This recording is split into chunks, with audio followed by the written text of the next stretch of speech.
Welcome to Burlap Teachers. Enjoy the video. You start by opening Settings and going straight to General. This gets you where Background App Refresh lives. Tap Background App Refresh and you'll see options like Off, Wi-Fi, and Wi-Fi and Cellular. Choose Wi-Fi or Wi-Fi and Cellular depending on whether you want updates on Cellular too. This first step lets apps refresh content in the background. Make sure your data plan supports it if you pick Cellular, because that's when usage and battery trade-offs become relevant. Once done with the global setting, scroll through the app list to control each app individually. You toggle apps on or off so only the ones you care about refresh in the background. This saves battery and data. For messaging, navigation, or health apps, you usually want on. For games or rarely used apps, keep them OFF.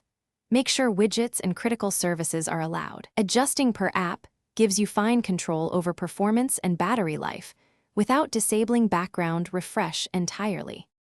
Finish by exiting settings and observing app behavior. Newly enabled apps should start refreshing in the background.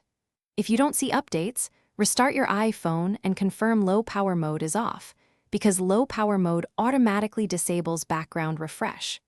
Also, make sure the specific app has permission to use background activity and is updated to the latest version. If problems persist, toggle the app off then on again, and reboot. That simple sequence often clears stubborn settings issues. Thanks for watching. Consider subscribing if this video helped you.